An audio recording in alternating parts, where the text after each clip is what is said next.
Hello once again and welcome to the video.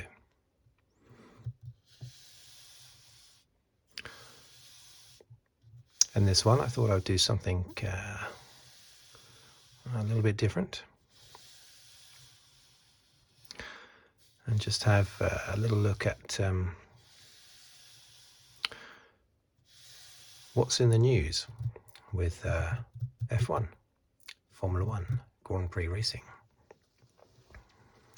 In particular, as you can see from the title of the video, looking at Ricciardo's move and deVries' move as well.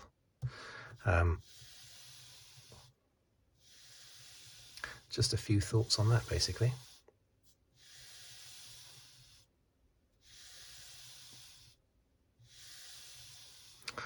Okay, so what do we think? Daniel Ricciardo is, of course, coming back. Everyone is making a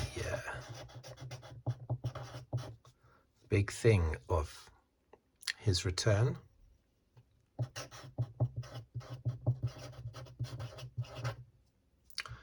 But he's actually only been away for 10 races, so it's I don't think he's been away long enough to forget or to get out of sync with what he was doing, which is what happened with Schumacher, wasn't it? Schumacher was away for 3 years. Raikkonen was away for 2 years. Alonso was away for 2 or 3 years, I forget. It certainly seemed to affect Schumacher. He was half the man he was when he came back in 2010. Didn't have much of an effect on Raikkonen, so maybe 2 years is okay. But he kept himself busy racing in the meantime, but not in Formula 1. But Ricciardo, Raikkonen came back with a bang, didn't he, at Lotus? And of course we've got now Nick deVries. I'm just trying to think. I think you spell it with a Y, don't you? Do you spell it with a Y? I think it's N-Y-C-K, isn't it? Or is it N-I-C-K? This is tricky, isn't it?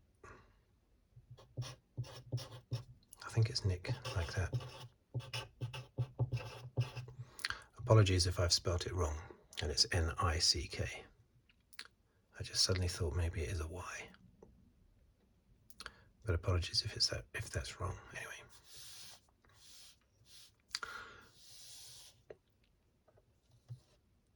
Ten whole races away.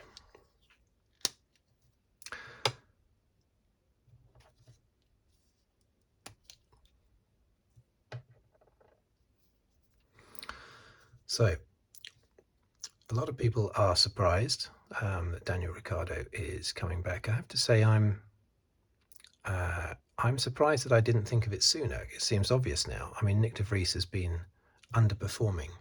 I guess it's a surprise. They've only given him half the season to show what he can do. But he has been underperforming, and of course it's the Red Bull Junior team, and Ricciardo is a reserve driver at Red Bull. So why wouldn't the team want him back in? And apparently he did very good in a little test drive after Silverstone. I think it was after Silverstone, wasn't it? So I suppose it seems obvious that they would, I assume they had to pay off deVries. That's horrifically embarrassing for a driver, isn't it, if they have to be paid off out of their contract. And the other way around, if a driver leaves a team. It's very embarrassing for the other party that's having to be paid off. And deVries had such a fantastic debut last year, didn't he, at the Italian Grand Prix, where he finished, didn't he finish 9th? Qualified 8th, finished 9th, and he was really in the mix all the way through the race. Everyone was so massively impressed. I remember being quite excited, well, not excited, but interested in him getting a full-time drive this year. But maybe if the car had been better, he would have been better. Sometimes your own driving ability can waver because of the car not being very good. Some drivers, they get the absolute most out of a lesser car. Sometimes drive better in a lesser car than they do in a better car. But then there are others, it's the other way around. And I think deVries, a bit like Stoffel Van Dorn, it sort of sucked away his mojo, basically. The fact that the car wasn't performing very well. So it's very embarrassing for deVries, but this is the sort of thing that drivers have to go through. I'm not going to feel too sorry for him. He made it into F1, so I'm not going to get too upset on his behalf.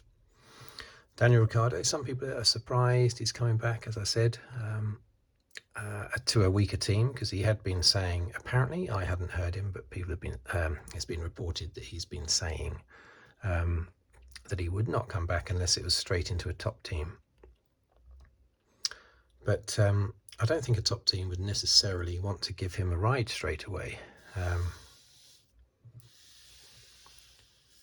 because he didn't shine, he didn't excel at Renault. And Renault certainly didn't want him to leave, but he didn't set the world alight at Renault, and struggled for a little bit to get going there, but of course nowhere near as much as he struggled at McLaren, which he never managed to fully conquer that car. I don't know how he won the Italian Grand Prix in 2021, but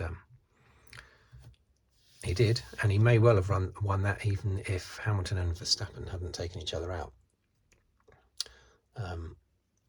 in that race.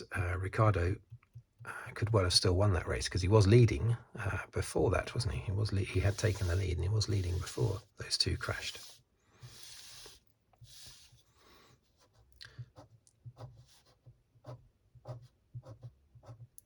So I couldn't have seen a top team giving him a role straight away anyway. So it makes sense, if he wants to get into a top team, he's got to go into a lesser team.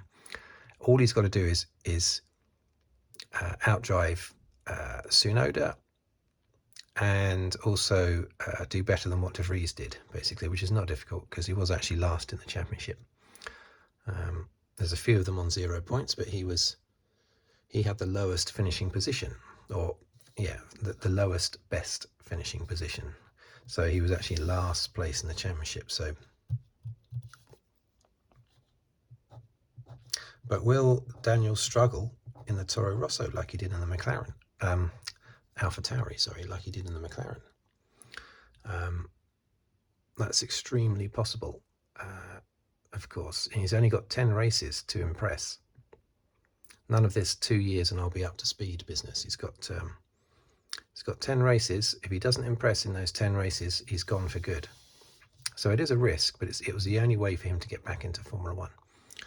And potentially, I suppose, back into, more than likely, Red Bull. Unless he's looking to impress a different team by doing this. But I think Perez will be a little bit nervous. But if I was Perez, I'd be saying, well, Verstappen is a different beast to what Verstappen was when Ricciardo was his teammate last in 2018. I would say back then, when he was in Red Bull, and that last year in 2018 as well, I had Ricciardo down as being second only to Hamilton. I had him down as being better than Verstappen at the time, but Verstappen had more promise. But during their time together, I had Ricciardo down as being slightly better, slightly more reliable. Verstappen was having accidents, so Ricciardo was definitely more reliable, less accident prone, and slightly faster than Verstappen. But of course, Verstappen is older now. He's more mature, and he was so young back then that getting older for him at the moment is actually he's going up. He's not going downhill. A lot of drivers, as they get older, they're going gradually downhill, of course, like we all are. But he's still going uphill as he gets older. And I think he's a lot better now, much more reliable. not accident prone like he used to be. Still the same level of aggression Max has, which can get him into a few scrapes, which always gets blamed on the other driver, of course. But he's much better than what he was when Ricciardo faced him. So that would be really interesting to see if Ricciardo could go back into Red Bull next year. That's what I would want if I could choose. I really wanted Perez to get that Red Bull seat a couple of years ago, but now I want to see Ricciardo back in there. But what a waste of 5 years. Is it 5 years? Yeah, 5 years. 2019 to 2023 for Ricciardo, just to go in a big circle. Again, very embarrassing. He storms off. He leaves like a teenager leaving home.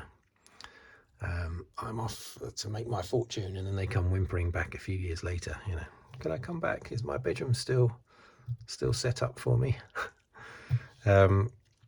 And that's what it'll be a little bit. Of course, he'll smile all the way through that, so you won't see any of that embarrassment. He'll be grinning the whole time, but it is a little bit embarrassing for him.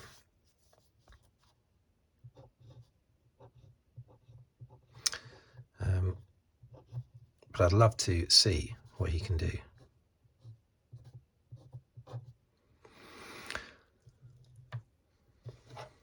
Let me just write down these teams. So you're looking at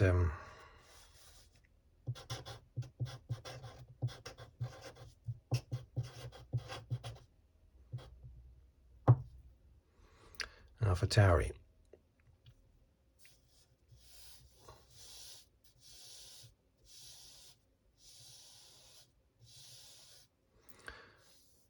And of course he wants to, I assume he wants to get back into a full-time role. I assume there's no way he would be doing this just to sort of help out, just to have a few races back in Formula One, and then he retires next year. This is definitely his way of trying to impress. So I'm really looking forward to it, and I think he will. I think he'll do really well. Yes, there's a chance, I did say earlier, that he might not do. He might struggle to get used to the car like he did at McLaren, but I think he's so hungry after just 10 races away. I think he's so, because remember, he didn't leave of his own accord at McLaren. Of course, he was sacked. So unlike Raikkonen and Schumacher and Alonso, he didn't elect to step back from Formula One. Let's have a little drink.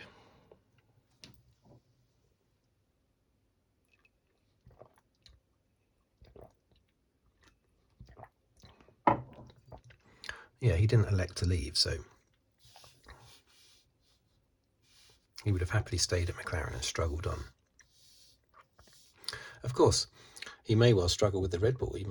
Surely he can't be thinking, oh, I might have struggled a little bit with the Renault and a lot with the McLaren, but if I get back into a Red Bull next year, I'll be slotting in back where I was. It's a completely different car, of course, especially since 2022. So it's a big, although he did drive very well in a test after Silverstone. So, but there's a difference between putting in a very good quick lap off the cuff and actually putting in whole qualifying sessions and whole races at a good quality. But I'd love to see that. It'd be a shame for Perez. Maybe Perez will end up in Tsunoda's teammate next year if they keep Tsunoda. I could potentially see that happening. Perez going into the AlphaTauri, which would be very embarrassing. These drivers are constantly being embarrassed all the time, but that's just the way it is. Have to get used to that, don't they?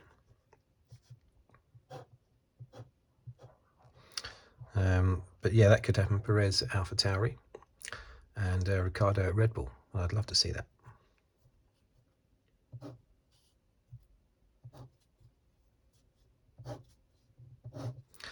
Because Ricciardo is the one driver that has managed to keep Verstappen honest. But as I say, it was a number of years ago. Of course, in 2015, in Verstappen's first year, he had Carlos Sainz as teammate, didn't he, at Toro Rosso. And they were very even. But again, it was Verstappen's first year. I think that was Sainz's first year as well, wasn't it? But you know, the years that Ricciardo was together, was it 3 years? Was it 16, 17, 18? I think maybe.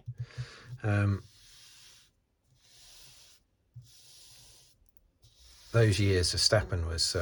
I remember at one point he was sort of a little bit under threat. I think his job was a little bit under threat. He had a crash at Monaco, either in qualifying or the race. I can't remember which. And he was heavily criticised by the team. And I remember Horner making a few comments about, you know, he's got to put his socks up. He's a completely different driver now, of course. Ricciardo, I don't think, would stand a chance against Verstappen now. Hopefully I'm wrong, but I think Verstappen would have him beaten. I think Ricciardo would do better than Perez, but because I think Ricciardo has a stronger mentality. He has a very strong mentality. He just grins through everything, basically, so things don't affect him in the same way that they might affect someone like Perez.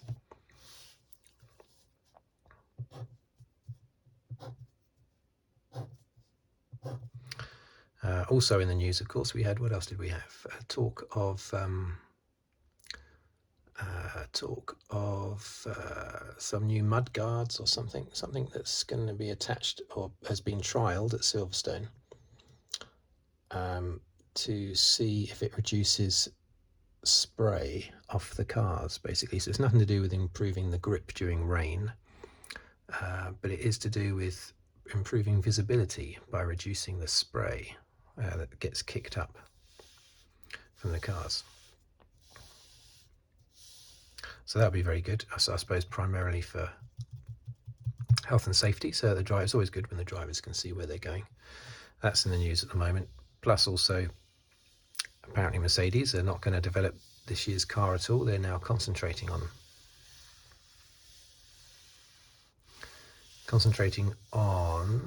next year's car, their 2024 Challenger, which I think is good. Forget this year. And I think they should all do that, actually, apart from Red Bull, that clearly don't need to. I think all the teams should be concentrating on next year now. Just let Red Bull win every race, but, you know, be super strong next year. And then also Toto Wolff is saying that he thinks all the teams should be allowed to vote on whether or not a new entrant comes in, any team that comes in. I wasn't aware, I hadn't thought about what control they might have with that at the moment, but obviously it seems they don't have any say at the moment, but Toto Wolff wants all the teams to. I don't think they should. The teams are not the governing body. I don't think participants should choose who their opponents are. I mean, that's just crazy. You know, that would be like a race director allowing a team owner to dictate whether or not the safety car comes in a lap early, you know, or whether or not lapped cars are allowed to overtake, you know. Oh, sorry, I'm talking about Abu Dhabi 2021 again, aren't I? Sorry about that. Yeah, there's no way the team should dictate something like that. It's down to the FIA to do that, basically. So I don't know why. Obviously Toto Wolff would like that. All the teams would like that, of course, but I don't think that should happen.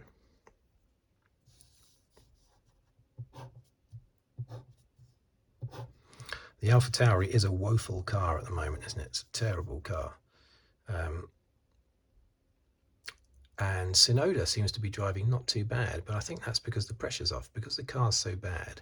He's, as I said earlier, sometimes that makes drivers drive worse, basically, because they don't have the car they want underneath them. But then other drivers, it's like the pressure has been released. It's a terrible car, so we're not expecting you to finish anywhere other than last. So with that pressure removed, often they perform better, and I think Tsunoda is performing better for that reason this year.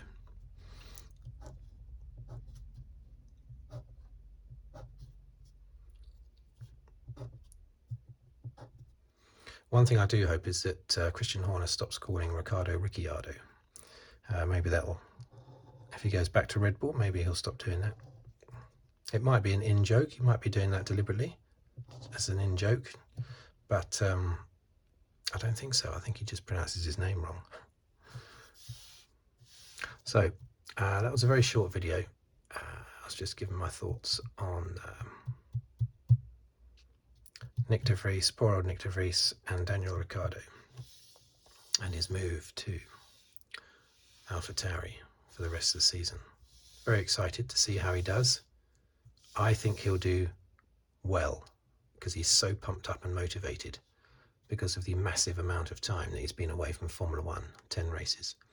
He's super hyped up to get back in there. So I think he'll be very good. He's very mentally strong.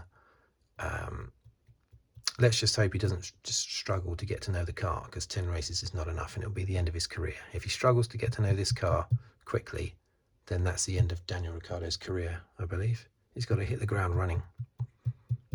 And if he doesn't struggle to get to know the car, then he will excel, I think. And therefore next year, if there are any spaces, he will be sought after. I don't know when Perez's contract runs till. Maybe they could pay him out. These contracts seem to be easily breakable, don't they? They have done for years. They spend months and months working on a contract, and then if either party wants to break it, they just break it. And because everyone's a millionaire, they just, they just pay to get out of the contract, which is a bit daft, I think.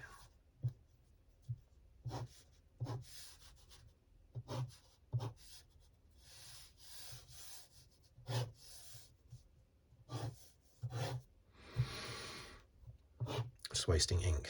I am now. Oh, it's wasting ink.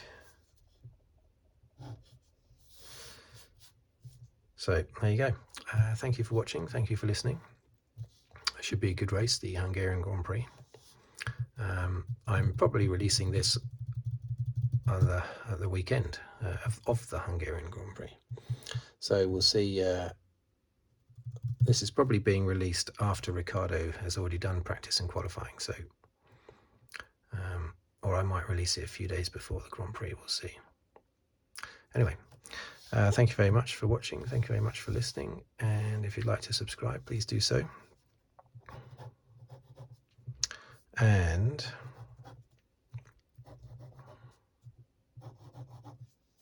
I will see you on the next video, probably a little review of the Hungarian Grand Prix. Okay, thank you very much, and I'll see you